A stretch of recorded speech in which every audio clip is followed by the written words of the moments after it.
우리 모두 자리에서 일어나셔서 요한복음 13장 34절 35절 말씀, 오늘은 말씀이 조금 짧습니다. 그래서 두 번 연달아서 우리 함께 합독하기로 원합니다. 34절 We are going to read twice time for today.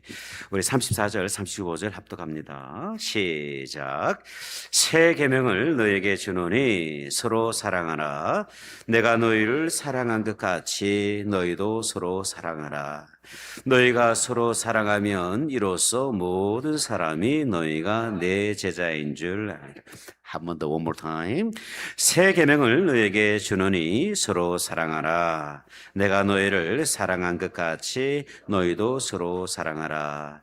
너희가 서로 사랑하면 이로써 모든 사람이 너희가 내 제자인 줄 알리라. 아멘. You may be seated. 자리에 앉으시겠습니다. 대학 시절에 저를 가르쳐 주셨던 은사님들 여러 분 계시는데, 그 가운데 제가 참 잊을 수 없는 교수님 한 분이 계십니다.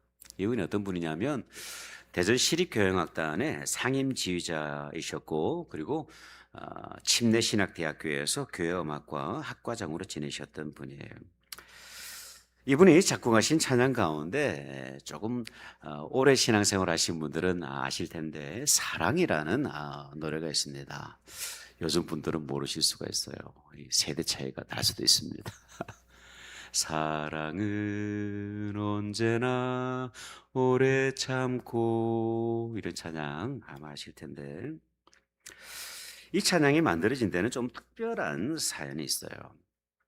이 교수님이 유명한 참 분이셨는데, 사모님마저도 한국에서 이름난 피아니스트였어요. 참 외모도 아름다우세요. 이 두 분 모두 음악계에서 인정받고 대접받는 분들이었는데, 근데 가정에서도 서로 대접을 받기를 원하다 보니까 갈등이 심해지는 거예요. 서로를 인정해주고 이렇게 세워주기보다는 이렇게 자기중심적으로 이렇게 부부 생활을 하다 보니까 갈등이 깊어진 것이죠. 결국 이 두 분이 헤어지셨어요. 이혼을 하신 거죠. 그리고 교수님이 모든 것들을 좀 정리하고 싶어서 미국으로 떠나셨는데, 근데 미국에 오셔서 쭉 이렇게 학교에서 공부를 하시고 또 교회를 섬기시던 가운데 어느 주일 아침 고린도전서 13장 본문을 가지고 쭉 큐티를 하던 가운데 하나님께서 그 말씀을 통해서 이 교수님의 마음을 심하게 책망하셨다고 합니다. 사랑은 오래 참는다고 했는데 나는 참지를 않고 있구나. 사랑을 참 온유하다고 말씀하셨는데 나는 온유하지를 못하는구나. 사랑은 시기하지 않는다고 하는데 나는 사랑보다 내 자존심을 앞세웠구나 하는 그런 후회가 막 깊이 들었다고 해요. 이 말씀을 큐티를 하는 가운데 그 주일 아침 이분이 참 눈물로 회개를 하셨어요. 그리고 교수님의 고백에 따르면 한 15분 정도 들여서 탄생한 곡이 사랑이라는 곡입니다. 하나님께서 영감을 부어주시면요, 그 짧은 시간 속에서도 참 은혜의 찬양이 나오는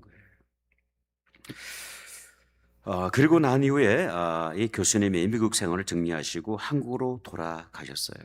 그리고 사모님을 찾아가서 진심으로 용서를 구하셨고 이 두 분이 다시 재결합을 하였습니다. 그리고 침례신학대학교에 함께 오셔서 한 분은 지휘 전공 교수를 하셨고 한 분은 피아노 를 가르치시면서 이 교수님이 돌아가실 때까지 이렇게 제자들을 가르치셨어요. 아직도 잊혀지지 않는 장면 하나가 있는데 그게 뭐냐면, 제가 이 사연을 모르고 있을 때는 저 두 분은 참 이상하다 싶었어요. 왜냐하면 좀 중년의 교수님 네 분이 차를 타고 항상 같이 오시고 차에서 내리시면 항상 두 손을 꼭 잡고 그렇게 사무실로 올라가시더라고요. 내려오실 때도 사무실에서 이렇게 쭉 내려오실 때도 항상 두 분이 손을 잡고 차를 타고 이렇게 대구로 돌아가셨어요.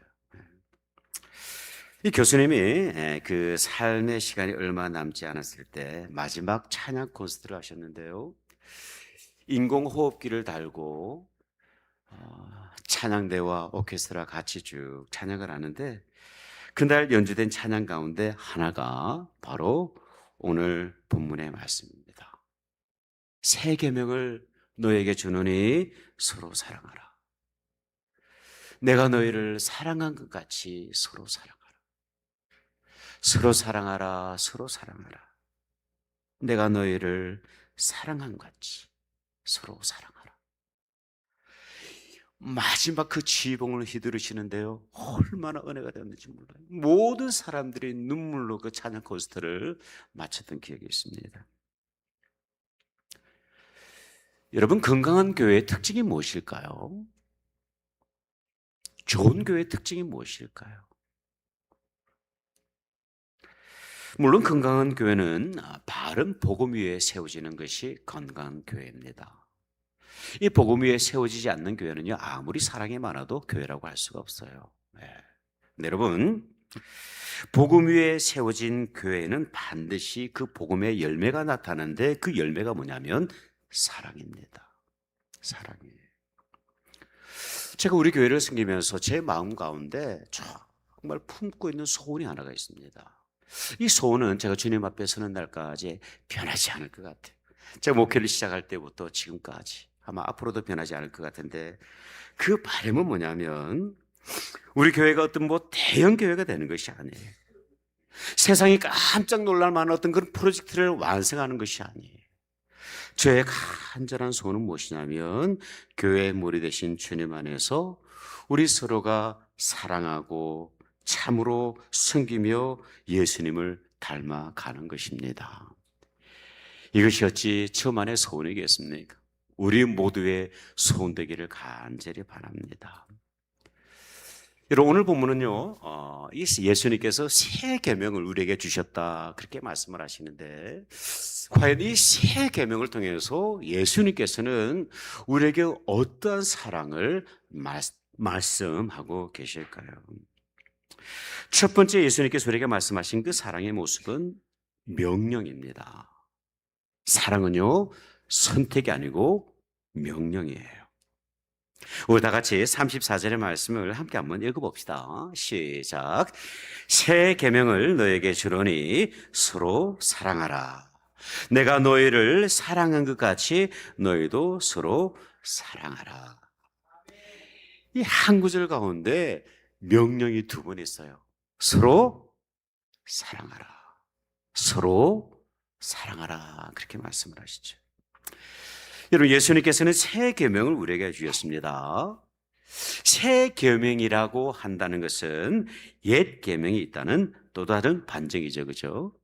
그렇다면 여러분, 그 옛 계명의 본질은 무엇일까요? 그 옛 계명의 본질도 사실은 사랑입니다. 레위기 19장 18절을 보면 이렇게 말씀을 하고 있어요. 원수를 갚지 말며 동포를 원망하지 말며 내 이웃 사랑하기를 내 자신과 같이 사랑하라. 그렇게 말씀을 하시죠.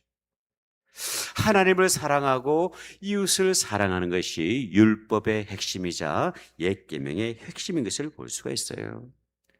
그래서 사도 요한은요, 요한 1서 2장 7절을 통해서 이렇게 증언하기도 합니다. 사랑하는 자들아, 내가 새 계명을 너에게 쓰는 것이 아니라 너희가 처음부터 가진 옛 계명이다 말씀을 하고 있어요. 이 사랑하라는 말씀은 이미 있었던 옛 계명이에요. 하지만 예수님께서는 그 오래된 계명을 십자가의 사랑 안에서 새롭게 하신 것을 볼 수가 있어요. 무엇보다도 우리가 주목해야 될 것이 있는데 그것은 뭐냐면 예수님께서 이 사랑을 우리에게 옵션으로 주신 것이 아니에요. 우리에게 사랑하면 어떻겠니? 그렇게 말씀하신 것이 아니라 우리에게 사랑을 명령하셨다는 사실입니다. 마음이 내키면 사랑하고, 사랑할 만하면 사랑하고, 상대가 나에게 조금 잘해주면 사랑하고, 사랑의 감정이 내 안에서 생길 때까지 기다리라는 그런 의미가 아니에요. 주님의 말씀에서 순종하여 지금 의지적으로 말씀에 순종하며 사랑하는 것입니다. 여러분, 사랑은요, 선택이 아니에요. 그런데 우리는 그 사랑을 선택하며 살아갈 때가 얼마나 많이 있습니까?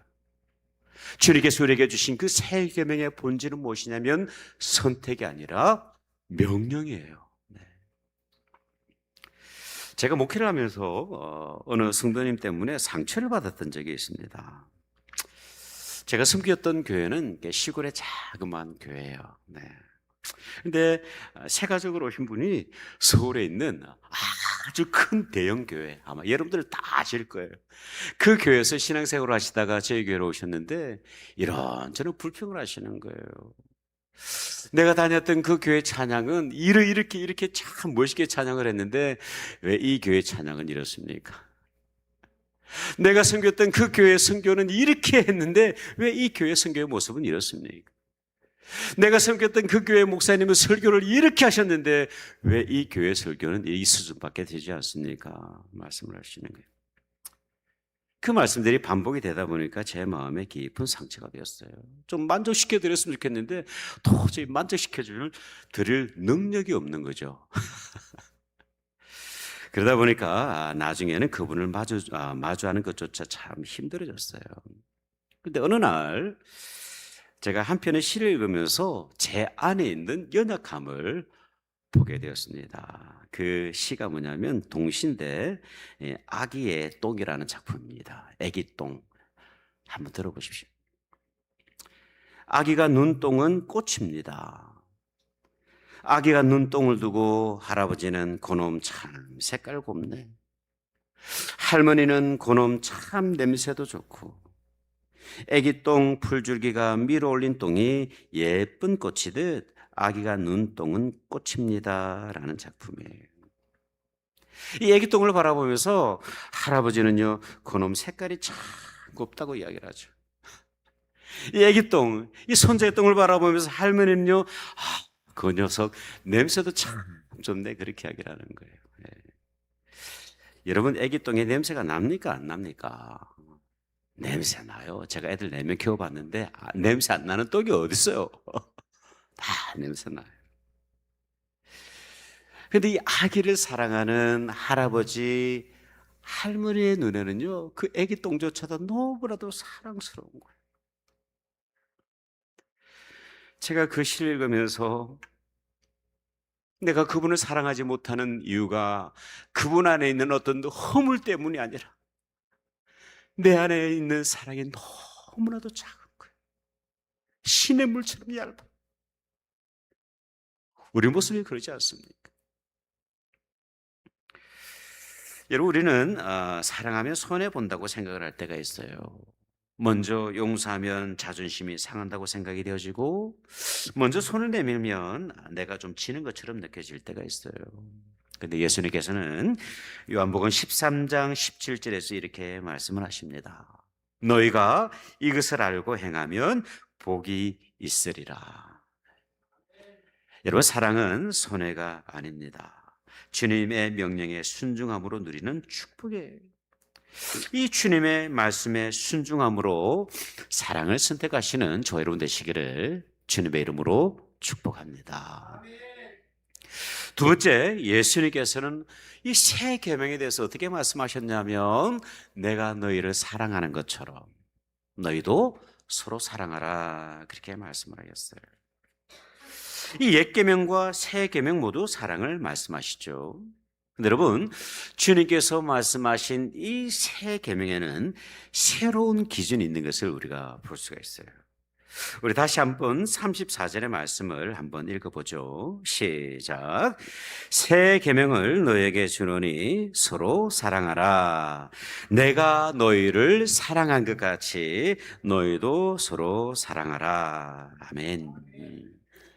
옛 계명은요 내 이웃을 내 자신같이 사랑하라 그렇게 말씀을 하셨는데 예수님께서 우리에게 새 계명을 주시면서 또 다른 기준을 제시하시는데 그게 뭐냐면 내가 너희를 사랑한 것 같이 예수님께서 죄인된 우리를 사랑하신 것 같이 서로 사랑하라 그렇게 말씀을 하고 계세요. 여러분 이 옛 계명과 새 계명에는 한 가지 분명한 차이점이 있죠. 그 사랑의 기준이 내가 아니라 이제는 예수님이 되는 것입니다. 예수님처럼 사랑하는 거예요.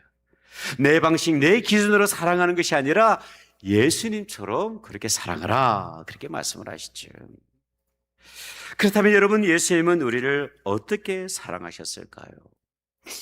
오늘 본문 앞뒤를 보면 예수님을 배신했던 두 사람이 등장을 합니다. 누굴까요? 가룟 유다와 바로 보면 나오는데 베드로예요. 공교롭게도 두 인물이 오늘 이 본문 사이에 있는 것을 볼 수가 있어요. 가룟 유다는 은 30에 금도 아니고 은 30에 예수님을 팔아넘겼습니다. 이왕이면 금 한 10,000냥으로 좀 팔았으면 얼마나 좋았을까요? 그런데 고작 은 30냥이에요. 베드로는 다른 사람은 다 주님을 버려도 저는 결코 주님을 버리지 않겠습니다 라고 장담했던 인물이지만 예수님을 3번이나 부인하죠. 심지어 그 3번째 부인할 때는요, 누구를 향한 저주인지는 모르겠어요. 그런데 누군가를 막 저주를 동반하면서 맹세를 하면서 예수님을 부인을 하게 되죠. 예수님이 보이지 않는 그곳에서 뒷담화를 하는 거예요. 욕을 하는 거죠. 나는 그런 사람 몰라요. 그런데 예수님께서는 이들을 어떻게 사랑하셨을까요? 이 가룟 유다, 엉터리 같은 가룟 유다, 이 엉터리 같은 베드로를 어떻게 사랑하셨을까요? 요한복음 13장 1절 우리 다 같이 한번 읽어보겠습니다. 시작. 유월절 전에 예수께서 자기가 세상을 떠나 아버지께로 돌아가실 때가 이른 줄 아시고 세상에 있는 자기 사람들을 사랑하시되 끝까지 사랑하시니라. 아멘. 예수님은요, 끝까지 사랑하셨습니다. 중간에 포기하지 않으시죠. 제자들이 믿음직할 때만 사랑하신 것이 아니에요. 자신을 이해하고 순종할 때만 사랑하신 것도 아닙니다.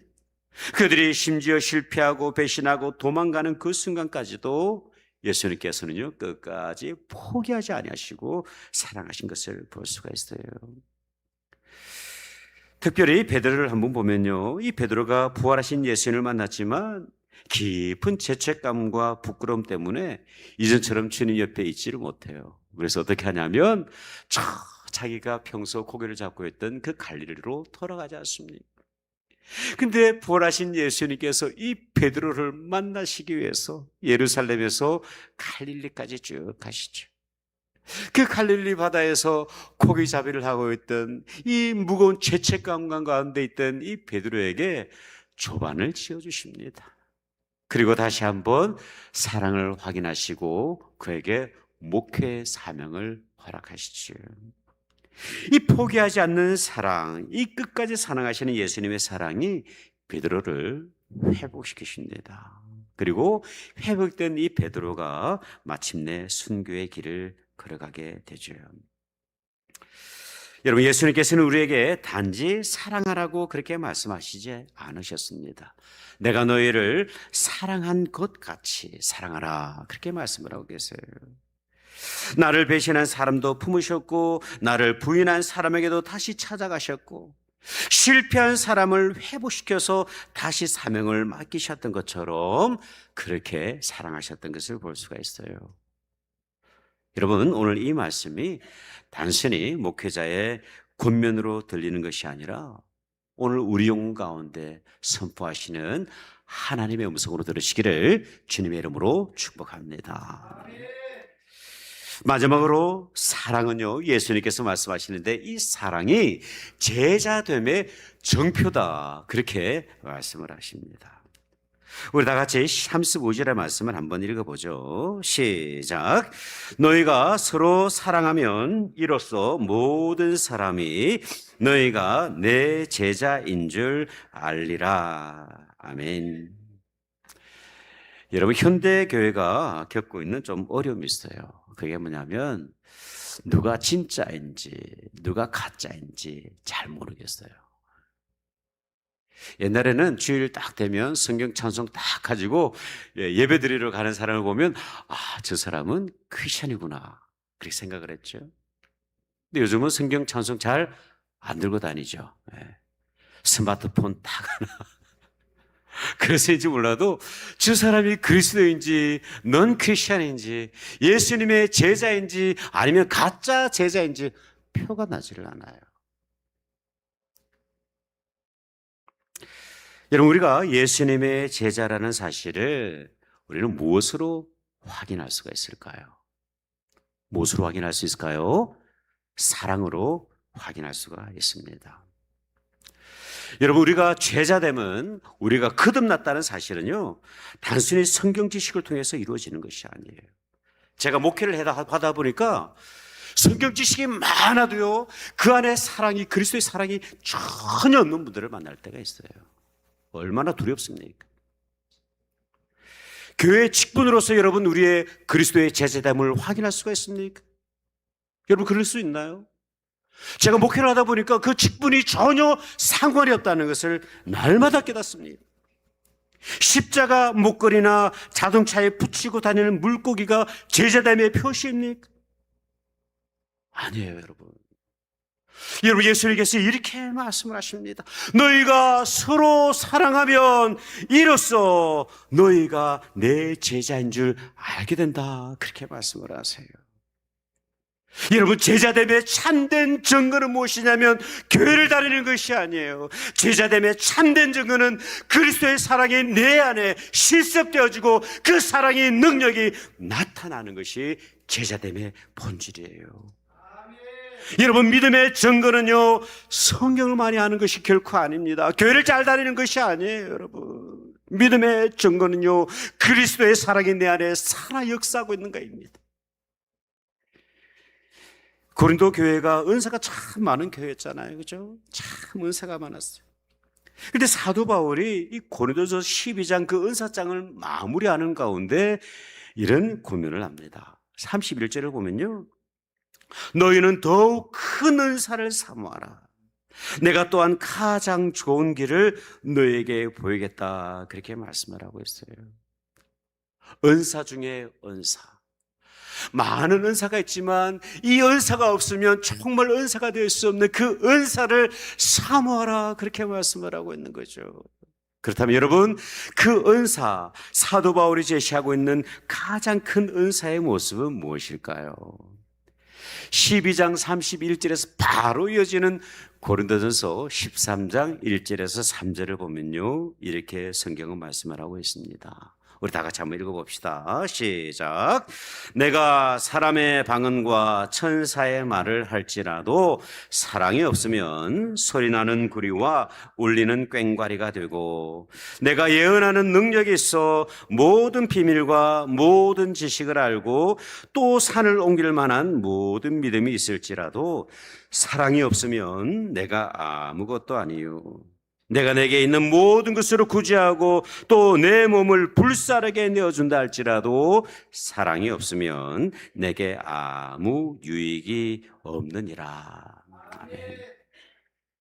여러분, 사랑이 없으면 방언도 헛것입니다. 사랑이 없으면요, 기도도 헛거예요. 사랑이 없으면 예배도 헛거예요. 그러지 않습니까?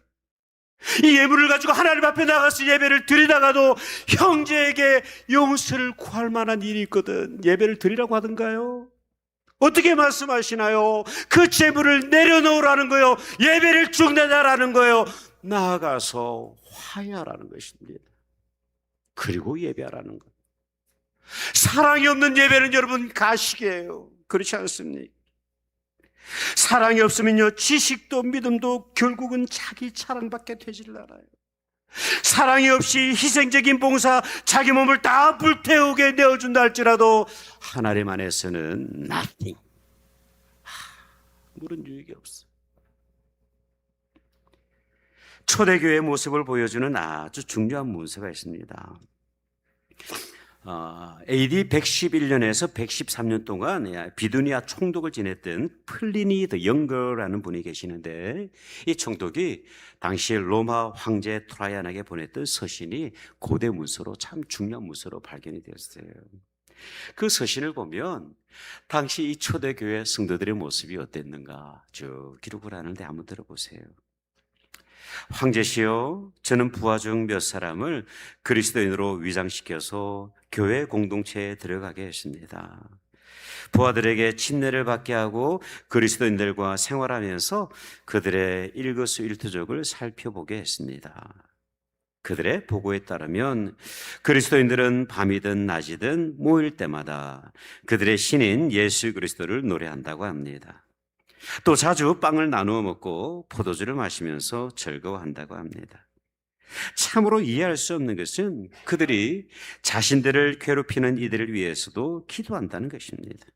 황제시여, 그들은 로마의 관리들과 황제 폐하를 위해서도 기도하고 있습니다. 무엇보다도 분명한 사실은 그들이 서로 사랑하고 있다는 것입니다. 세상은요, 이 초대교회를 바라보면서 건물이나 프로그램을 보고 있지를 않아요. 하나님을 예비하며 그들 가운데 정직하게 오늘 하루를 살아가며 서로를 책임지며 끝까지 사랑하는 것을 세상이 지켜보고 있었던 거예요. 여러분, 사랑은 우리가 그리스도의 제자라는 사실, 우리 교회가 건강하다는 사실, 우리가 그리스도 교회의 공동체의 일원임을 보여주는 분명한 증거가 됩니다. 교회에서 사용하는 단어들 가운데 참 이렇게 다양한 단어들이 있어요. 그 다양한 단어들 가운데 가장 많이 사용하는 단어가 뭘까요? 사랑이 아닐까 생각이 되었습니다. 근데 뭐 여러분, 역설적으로 교회에서 가장 필요한 것이 사랑이 아닐까 생각이 되어져요. 여러분은 예수님의 명령에 순종하고 계십니까? 예수님처럼 우리는 서로를 그렇게 사랑하고 있습니까? 그 사랑으로 인해서 내가 참된 예수 그리스도의 제자이며 우리 교회가 참된 예수 그리스도의 공동체임을 확인하고 계십니까? 이 아침 주님의 말씀이 우리 영혼 가운데 깊이 새겨지시는 아침 되시기를 주님의 이름으로 축복합니다. 기도하겠습니다.